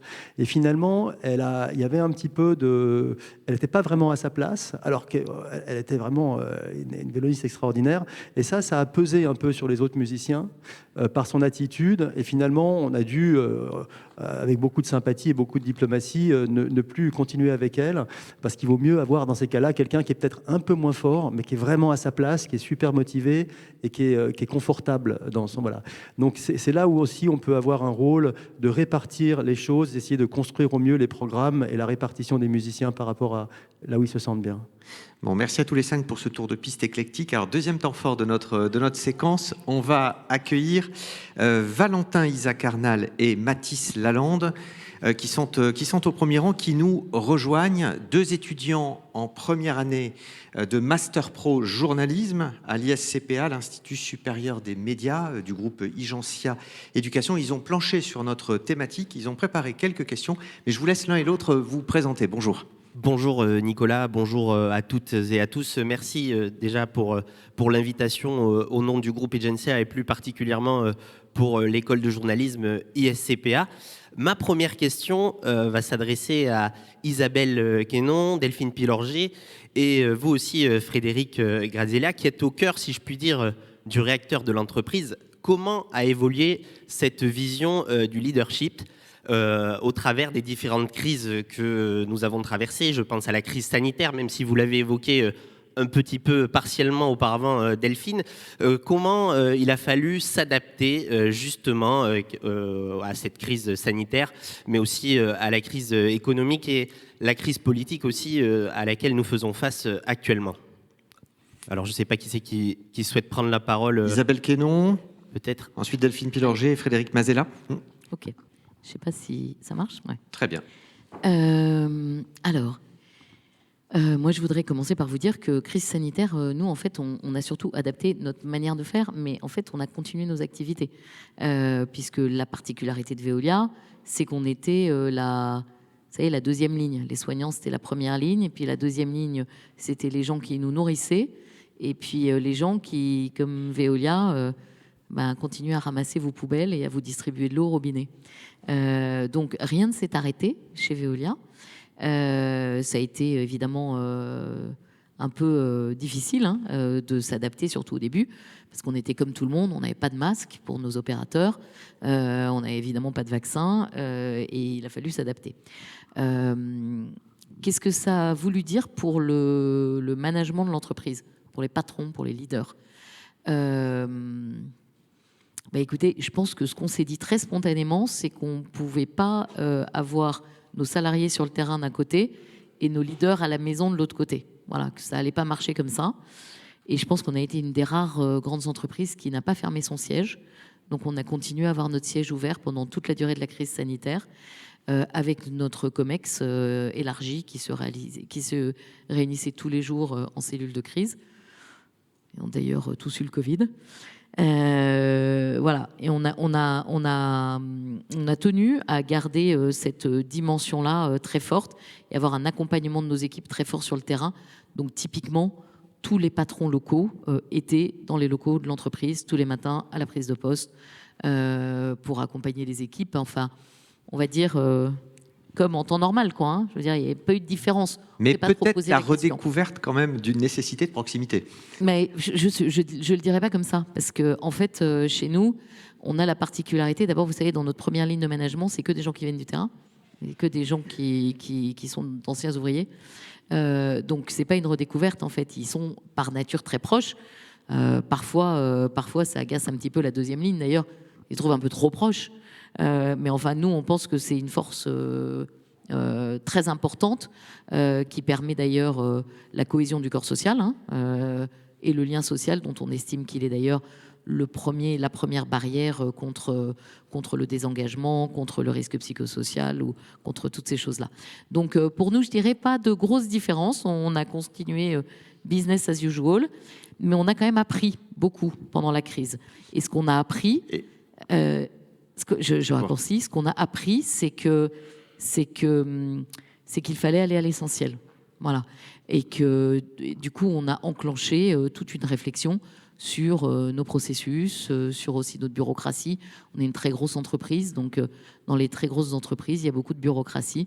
Et on a tenté de tuer ces couches de bureaucratie et de process, parce qu'on s'est rendu compte pendant la crise, en fait, qu'elle n'apportait pas autant que l'on pouvait se l'imaginer au business. Alors, on avait oublié de vous dire, avec Valentin et Mathis, que l'exercice, c'est un peu comme un blitz aux échecs. C'est 1 minute 30 par réponse aux questions qui sont posées. Delphine Pillanger. Sur la crise, l'impact des crises sur le leadership, la crise Covid, l'impact, ça a été surtout que... Au sortir de la crise Covid, il y a eu des attentes des salariés un peu différentes sur le mode de travail, la flexibilité attendue, etc. Donc évidemment, développement du télétravail qui pousse le manager à évoluer. Mais moi, j'ai l'impression, alors peut-être qu'on a un travers chez Air France, c'est qu'on est habitué aux crises. Toutes les crises géopolitiques à travers le monde nous touchent. Donc la crise, c'est un peu notre spécialité. J'ai l'impression que aujourd'hui, ce qui me marque dans les changements auxquels doivent s'adapter les managers, c'est pas tant les crises qu'on subit, c'est plutôt un mouvement de fond depuis une quinzaine d'années, sûrement une évolution sociétale, les nouvelles générations, mais aussi la société qui a d'autres attentes. Et ce mouvement de fond, c'est quoi? C'est avoir un manager moins dirigiste, mais plutôt un manager, ce qu'on appelle le manager coach. Alors là, on fait un cumul un strike sur les anglicismes, le manager un peu plus accompagnant. Vous, Frédéric Mazella. Le manager coach leader, peut-être ça arrivera. Non, alors nous, comment dire, chez Blablacar, nous par contre, l'activité, on a vu le changement. C'est-à-dire qu'on est passé on a fait moins 99,8% de trafic. Donc on est passé à 0,2%. Donc comment dire, ça se voit. Évidemment, avec le confinement, parce que quand vous avez le président de la République qui un soir à la télé dit bon alors vous n'avez plus le droit de vous déplacer, puis vous n'avez plus le droit de rencontrer des gens que vous connaissez pas. Tu dis c'est bon, tu avais déjà mis une balle dans le pied gauche, tu vas pas mettre une balle dans le pied droit. Donc là, pour Blablacar, c'était un peu double peine. Donc ça, c'est vu. Donc effectivement, on s'est retrouvé avec l'activité à zéro. Alors, c'est très utile parce qu'on s'est rendu compte de plein de choses. Si vous voulez, c'est un petit peu comme qu'est-ce qui apparaît à marée basse en Bretagne, c'est les rochers bretons. Vous savez, là, quand vous faites ça, vous faites marée basse sur votre activité, vous voyez ce qui est vraiment utile, ce qui reste, et qui on est aussi, et ça permet de nous redéfinir. Donc nous, on a compris qu'on était, in fine, une vraie grande communauté d'entraide. Ça, on le savait déjà, mais là, ça se voit vraiment, puisque on l'a utilisé, je vais vous expliquer comment, et puis qu'on avait des ressources incroyables en interne. On sait fabriquer des plateformes technologiques globales, internationales, ce qui est quand même une capacité assez rare dans une équipe.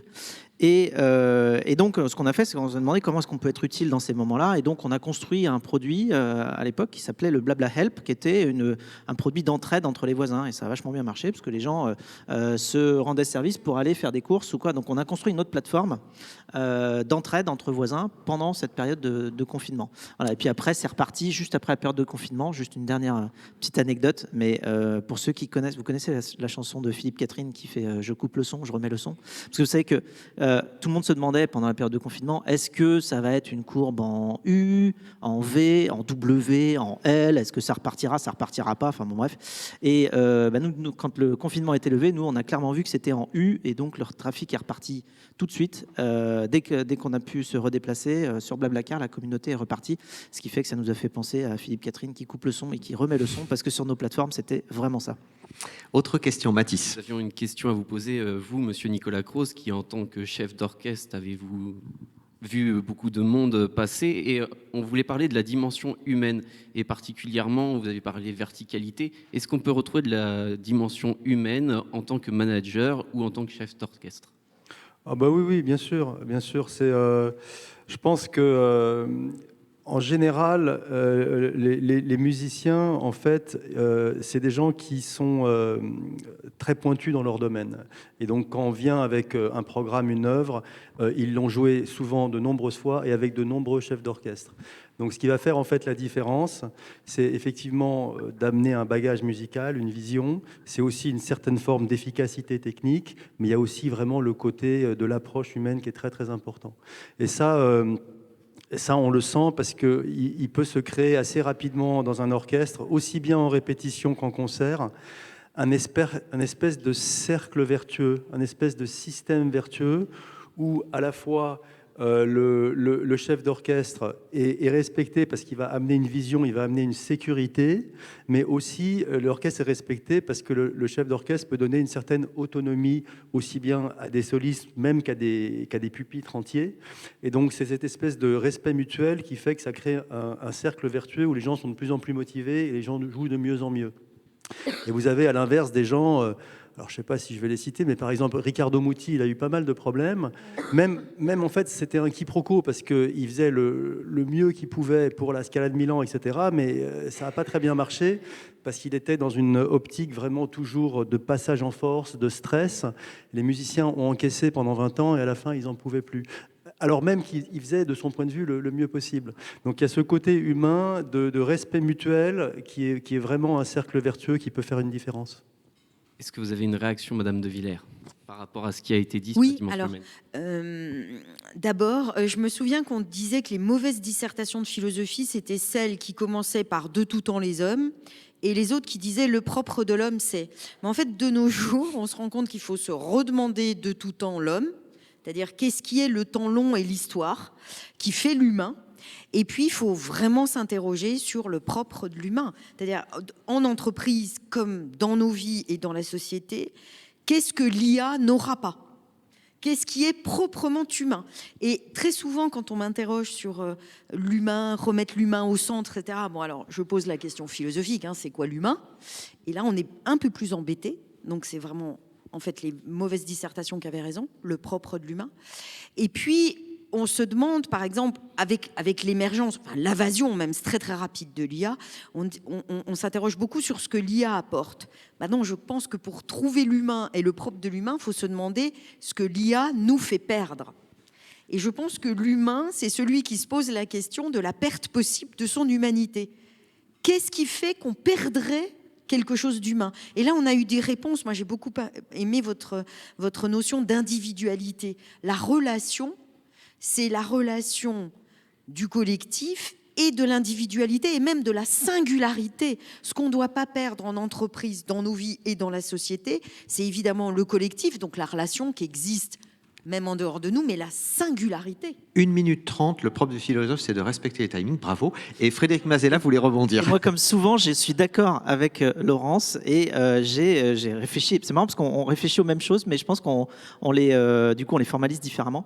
Et donc, pour vous répondre sur qu'est-ce qui va nous rester une fois que les machines auront tout pris, j'ai créé, parce que j'adore les acronymes, j'ai créé un acronyme qui consiste à voir le verre à moitié plein ou le verre à moitié vide et qui se schématise par des lettres. ça va pas vous plaire parce que c'est en anglais, mais les lettres de l'acronyme GLASS.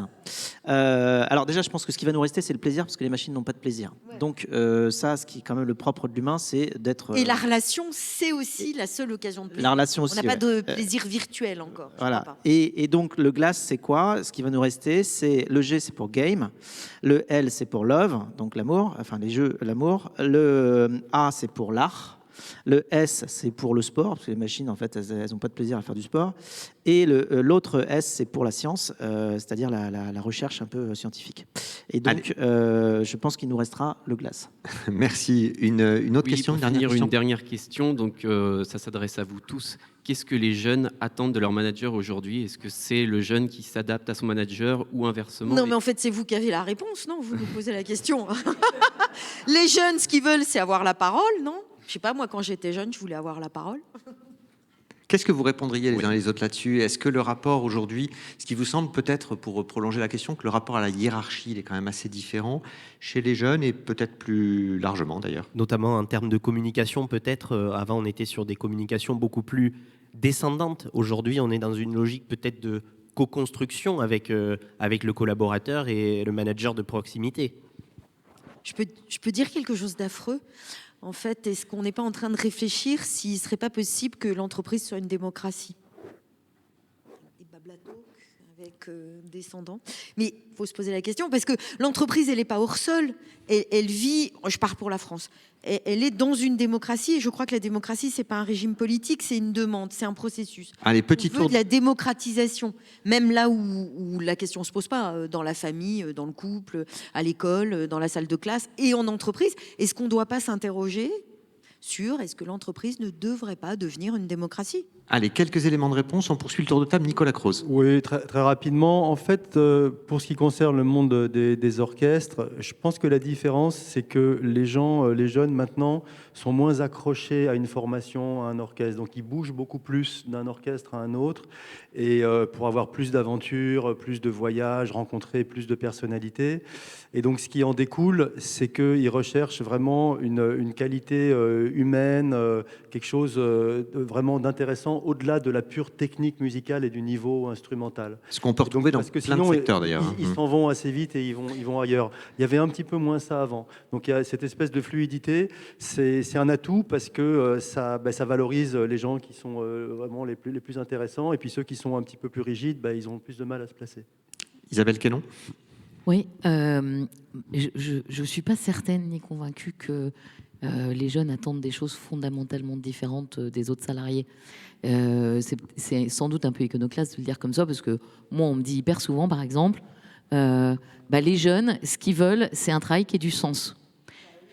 Moi, je ne connais pas un seul salarié, vous voyez, qui se dise, moi, franchement, travailler pour fabriquer des armes ou pour nettoyer l'environnement, pour moi, c'est pareil. Je ne connais pas un salarié qui dise ça. Donc, le sens, pour moi, jeune, vieux, c'est pareil. En fait, il y a la même quête. J'entends des gens qui me disent maintenant, les jeunes, ce qui est vraiment important pour eux, c'est qu'ils soient pris en compte dans le collectif de travail, qu'ils puissent avoir un impact, une participation. Mais je ne connais pas une organisation, moi, dans laquelle les gens vous disent mais moi, ce que je préfère, c'est surtout qu'on ne me demande jamais mon avis, qu'on ne prenne jamais en compte ma vision des choses, et je reçois juste de façon très, très descendante des ordres ou des instructions, et ce que j'aime, c'est les appliquer. Alors, vous avez des gens qui sont plus ou moins à l'aise dans la prise d'initiative, ça c'est normal, mais une organisation dans laquelle vous allez trouver des gens qui vont vous dire non, moi ça ne m'intéresse pas du tout de participer, je pense que ça n'existe pas. Après, le dernier point, c'est plus ce que disait notre conférencier, chef d'orchestre, c'est oui, le rapport à la mobilité. Je ne parle pas de la mobilité professionnelle, mais à la mobilité a changé. C'est-à-dire il faut que ça aille effectivement un peu plus vite. Le niveau d'exigence par rapport à ce qui est projeté comme la situation professionnelle idéale, il est plus immédiat. Donc on a peut-être un peu moins de temps pour répondre à ça. Et on peut trouver typiquement des jeunes qui nous disent au bout d'un an, j'ai fait le tour. Qu'ils aient tort ou qu'ils aient raison, il faut quand même qu'on trouve une réponse. Merci. Puis on parle des jeunes, on devrait parler des jeunesses d'ailleurs. Petit abus de langage. Delphine Pilorget. J'ai vraiment rien à ajouter, j'adhère à 1000%. Vous exprimez les jeunes, vous exprimez peut-être les choses un peu différemment de nous, mais finalement, la société aujourd'hui aspire exactement aux mêmes choses. on a envie d'être considéré en tant qu'individu, on a besoin de sens pour se lever le matin. Vous voyez, on bosse un certain nombre d'années et ça peut même peut-être reculer encore. Il faut avoir du sens sur 30, 35, 40, 45 ans de travail. Donc, je pense qu'on a les mêmes aspirations. Effectivement, il y a peut-être un peu plus d'urgence. Et puis, vous êtes peut-être un peu plus mobile aussi. La fidélité à l'entreprise, par exemple, sur la durée, elle est peut-être moins marquée. Nous, à l'époque, le Graal, c'était le CDI. Il fallait avoir un CDI. Est-ce qu'aujourd'hui, on fait justement carrière dans la même entreprise ou pas? Alors, peut-être pas. En tout cas, chez nous, chez Parce qu'on peut Air France, avoir plusieurs vies dans la même entreprise. on peut plusieurs avoir, carrières. voilà. Alors, chez nous, le turnover est toujours aussi faible à 0,6%. Donc, autant dire que voilà. Mais en revanche, et c'est l'intérêt des grosses boîtes comme celle que je représente, c'est qu'on peut faire tous les métiers du monde. Et effectivement, tous les métiers du monde et partout dans le monde. Donc, Allez, ça peut répondre à cette attente. une dernière minute, Frédéric Mazella, puis Laurence de Villers. Juste une petite remarque qui n'est pas sur tout ce qui a été dit, avec laquelle j'adhère, qui est juste que malheureusement, j'ai l'impression, je ne sais pas comment on s'est débrouillé, mais en 20, 30, 40 ans, on est arrivé à une situation où les jeunes ne connaissent pas l'entreprise et surtout en ont une mauvaise image. Je pense que c'est beaucoup le rôle de la médiatisation de tout un tas de gens mécontents par rapport à leur travail, et il y en a. Le problème, c'est que tous les gens qui sont contents de leur travail, ils ne vont pas faire des manifs et ça ne se voit pas à la télé. Et il y a beaucoup de gens qui adorent leur boulot. Il y a plein d'entreprises dans lesquelles c'est génial de travailler, surtout de construire plein de trucs formidables, seulement on n'en parle pas. Et les pauvres jeunes qui n'ont pas justement la possibilité de mettre les pieds dans une entreprise facilement, parce que il y a quand même une perméabilité entre l'éducation et le monde de l'entreprise qui devrait, je pense, sauter au maximum, c'est-à-dire faire en sorte que les jeunes aient l'habitude d'aller voir comment ça se passe dans les boîtes, de rencontrer des gens qui sont passionnés par leur boulot et de voir que c'est super intéressant de construire quelque chose ensemble en groupe. C'est quand même une réalisation personnelle incroyable quand on fait partie d'une équipe et qu'on construit quelque chose ensemble, c'est magique. Tous ces aspects-là, extrêmement positifs par rapport au travail, ne sont pas mis en avant et les jeunes, ils sont exposés à des visions du travail qui sont extrêmement négatives. Résultat, ils arrivent à 18 ans, ils disent qu'ils n'ont pas envie de bosser, ils ont peur de l'entreprise, alors que l'entreprise, c'est génial. Laurence de Villers. Alors, pour vous répondre, comme j'ai commencé en disant on ne traduit pas leadership et pourquoi on emploie ce mot-là, et je pense qu'on pourrait le traduire par ambition. Et l'ambition aussi, ça a mauvaise presse. Moi, j'ai été éduquée en disant « faut pas d'ambition ». Et puis, ça nous éviterait de parler de verticalité ou d'horizontalité qui ne veulent pas dire grand-chose. Parce que, et je terminerai là-dessus, ce serait ma conclusion, parce que j'y tiens. Parce qu'on parle de relation. L'ambition, c'est ce qui permet qu'il y ait de la relation. Parce qu'on n'a pas de l'ambition tout seul. C'est pas possible. Et on a forcément de l'ambition qui est partagée. Sinon, ça s'appelle juste de la mégalomanie. Et c'est pas de l'ambition. Et parce que j'ajouterais que la seule ambition qui vaille, à mon sens, c'est l'ambition morale. Et c'est ça dont on doit être porteur. L'ambition morale, c'est pas de faire ce qu'on peut dans un monde incertain, c'est de voir grand. Et je crois qu'on s'asphyxie à ne pas voir assez grand et de ne pas avoir d'ambition morale. Donc, plutôt que de poser des questions, le sens du travail, etc., quelle ambition on a? Quelle ambition pour nous, pour les autres, pour l'entreprise? Et donc, l'ambition morale qui fait voir grand. Alors, on va proposer à l'auditoire peut-être de contribuer, de poser quelques questions ou de contribuer. Merci beaucoup à Valentin et à Mathis pour leur contribution. Merci beaucoup. Alors, il y a une main qui se tend. On va vous prendre un micro.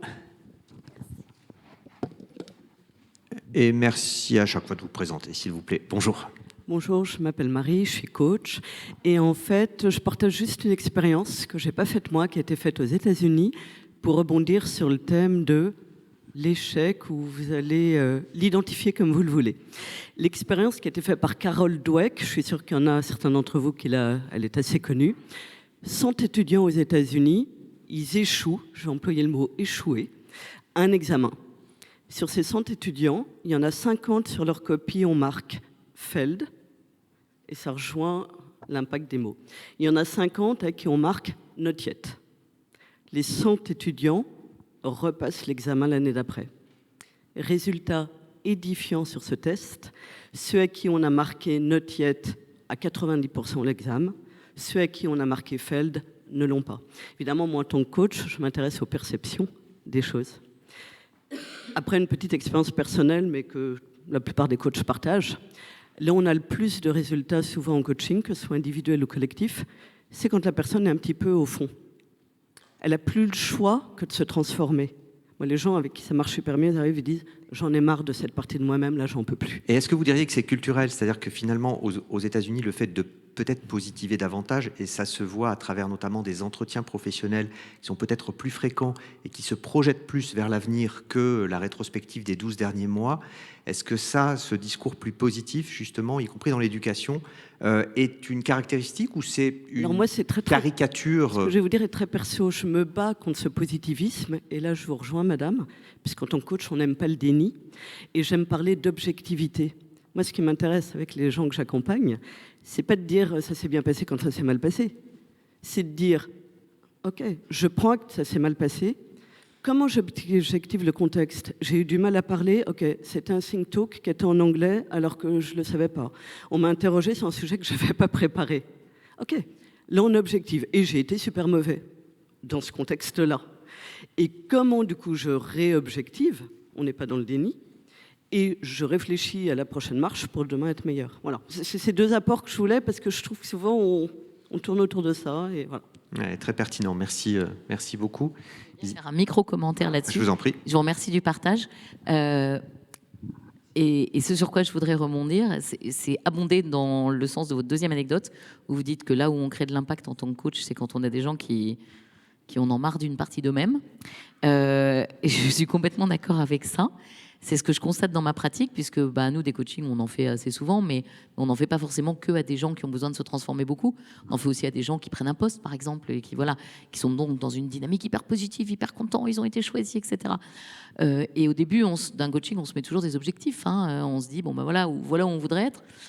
Effectivement, la dimension transformative, la trajectoire de transformation est beaucoup plus forte dans les cas que vous citez que dans les cas où la personne a l'impression qu'elle a déjà tout tué ou qu'elle a très peu à apprendre. Donc il y a un impact très fort. Oui. Et moi, je rebondis souvent là-dessus en disant que finalement, nos meilleurs managers, c'est ceux qui ont la meilleure connaissance d'eux-mêmes. Voilà. Et ça, on le voit beaucoup en coaching. Effectivement, pour les gens qui arrivent à avancer sur ce chemin-là, on a de bien meilleurs résultats en pouvoir management. Mais c'est ça que j'appelle regarder l'échec dans les yeux. Il ne faut pas le transformer. Moi, je suis l'image même de quelqu'un qui n'a pas cessé d'échouer. Mais vous êtes obligé, quand vous avez échoué... C'est relatif, quand même. Non, mais si, totalement. Je ne veux pas raconter ma vie, mais je suis l'image même de quelqu'un qui a échoué et qui ne cesse d'avoir de l'ambition. C'est pour ça que je tiens à ce mot. Parce que si vous regardez vraiment l'échec dans les yeux, et je ne dis pas ça de gaieté de cœur, il y a de la douleur dans l'échec, si vous l'analysez vraiment, vous êtes obligé non pas de vous transformer, mais de vous réinventer. C'est encore beaucoup plus exigeant. Il y a une exigence. Et puis, surtout, vous cultivez... Et ça, c'est un mot auquel je tiens. Vous cultivez votre liberté. Alors, je suis désolée de le dire devant une DRH, mais parce que, pas vous, attention Isabelle, mais les DRH vous mettent souvent dans des catégories. Moi, je vais vous dire, voilà l'échec. J'ai voulu faire de l'édition pour faire des livres illustrés. Très rapide, Laurence, on a 2 questions dans la tête. Normalienne agrégée de philo, tu vas faire que des livres chiants. Donc, des livres de philo, de sciences sociales, etc. Et le problème, c'est que ces premiers échecs, en fait, on va vouloir construire votre carrière dessus. Donc, on va vouloir ensuite vous continuer à vous mettre dans cette case. Il faudrait réinventer le recrutement et les DRH. Je pars sous votre contrôle, c'est facile de le dire. Mais pour que, précisément, derrière l'échec, on vous laisser exprimer votre ambition. Alors, on va prendre 2 contributions. Et Frédéric, j'ai retenu que vous vouliez participer. Bonjour. Oui, merci. Un mot, et pour rebondir sur ce débat qui m'a passionné sur le sens des mots, parce que c'est un débat que j'ai régulièrement dans mon entreprise, Karine Boulier, Sanofi. J'ai la chance depuis quelques années d'animer une équipe qui est complètement internationale. Et donc, on se pose très souvent ensemble des questions sur le sens des mots et les nuances qu'on y met. Et je voudrais vous renvoyer la balle en partageant ce débat passionnant que j'ai eu notamment avec mes collègues anglais et américains sur le fait qu'en France, on a historiquement aussi un mot qui est celui du cadre et de l'encadrement, qui vient définir un espace, qui vient mettre en valeur un contenu, qui peut donner de la perspective. J'adore ce mot qui est aujourd'hui considéré comme désuet, et je voulais vous renvoyer la balle pour développer un peu autour de ces mots d'encadrement développement et de direction qu'on utilise plus en France, ou qu'on utilisait plus en France, que le mot de management qui ramène à la gestion. Et on peut gérer aussi bien des hommes que des cacahuètes ou des allumettes, et qui est un mot que j'aime très peu. Merci pour cette contribution. Monsieur, oui. Bonjour. Et bonjour, j'ai juste posé une question peut-être un petit peu différente, se recentrant, enfin pas se recentrant, mais dans le contexte du management leadership. Et je vais me baser un petit peu sur l'approche de Gaston Berger. Dans le futur désirable de votre entité, que ce soit Air France, Veolia, Blablacar, l'univers, hein, pourriez-vous nous trouver un ou deux exemples de signal faible, je ne parle pas d'anecdote, hein, de signal faible dans le contexte du management qui, si c'était passé à l'échelle, permettrait d'atteindre votre futur désirable avec plus de certitude? Et avec un défi qui vous est posé à tous en 30 secondes. Frédéric. Alors moi j'ai plusieurs points à répondre, mais je vais être très rapide sur tous les points. Il y avait le premier point sur l'échec ou la failure. Il y a un exemple qui m'avait marqué, et par rapport à ne pas tomber dans le déni d'un échec, c'était quand Nicolas Dufourcq avait pris sa position chez BPI France, et qui avant avait été chez France Télécom et chez Capgemini, et à chaque fois il est arrivé dans des situations assez catastrophiques, et donc il dit j'ai mes copains qui me disaient mais t'es fou quoi, à chaque fois t'y vas quand le truc est cassé. Il dit ouais, parce que quand le truc est cassé justement, et que j'arrive et que j'ai des bonnes idées pour le futur, on me dit pas non ça marchera pas. Je dis vous avez quoi d'autre à proposer là, parce que on est au fond du trou. Donc en fait le moment où on est au fond du trou, ça permet de remettre tout à plat et de dire maintenant on va faire autrement, on est d'accord, on est dans le mur. Donc ça c'est une bonne manière de faire. Sur les diplômes et les RH, il faut voir une chose. Deuxième et dernière, hein. on a plus le temps. Je suis rapide pourtant.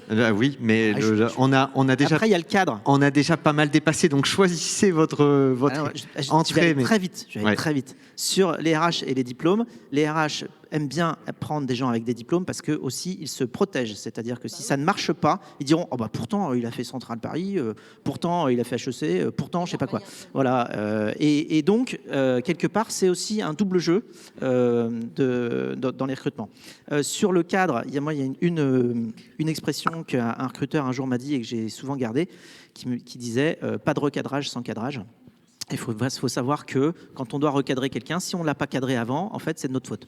Donc, il faut être très explicite et être capable de donner un cadre au départ quand on recrute quelqu'un, avant d'arriver un jour et de dire non, c'est pas comme ça qu'il faut faire. Tu vois, mais tu m'as pas dit comment on fait. Et le dernier point sur les petits signes, je vais prendre un petit signe, pas un petit signe positif, un petit signe négatif. Moi, ce que j'ai vu et ce à quoi je fais attention, c'est par exemple dans une société, quand elle grandit, pour que tout le monde soit responsable du futur de la société, il faut que tout le monde se sente responsable au quotidien aussi de tout et du confort de tout le monde, et que quelque chose qui peut paraître comme un petit problème ne soit pas perçu comme le problème de quelqu'un d'autre de toute manière. Je vais prendre un tout petit exemple. Moi, je me souviens d'une fois chez Blablacar, un jour, j'ai vu, mais la boîte avait déjà 8 ou 10 ans, un jour, j'ai vu une peau de banane par terre dans une salle de réunion. Je dis non, ça va pas. Ça va pas, c'est pas possible. Qui a laissé une peau de banane par terre? Vous faites ça chez vous? Non, il faut que tout le monde se sente responsable de l'endroit où on est. On se respecte tous ensemble. Si on commence à laisser des choses comme ça se faire, en fait, on part dans la mauvaise direction. C'est une histoire de culture.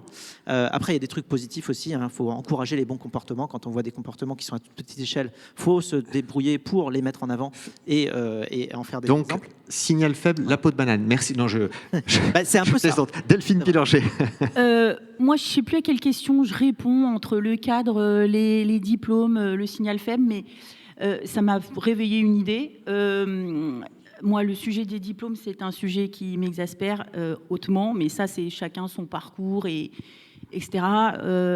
Moi, il y a un signal chez les salariés qui m'enthousiasme à bloc, qui va faire la différence en faisant fi du parcours, des diplômes, machin. C'est l'envie d'entreprendre. Et à tous les niveaux, à n'importe quel niveau de poste, cette envie d'entreprendre, cette force que vous avez finalement dans le ventre, dans l'estomac, elle fait vraiment la différence. Et moi, c'est ça le signal, moi, qui me marque et qui m'enthousiasme dans une équipe et quand je manage ou que j'encadre ou que je... Voilà. Merci beaucoup, Isabelle Quénon. Moi, je vais vous dire que le signal faible, c'est l'attention. en L apostrophe, attention. Pourquoi? Parce que je pense que c'est ça qui va être discriminant, en fait, dans les années qui viennent. Vous avez employé le terme de je ne sais plus comment vous avez dit, passage à l'échelle, ou comment est-ce qu'on va réussir, quoi. Comment est-ce qu'on y arrivera?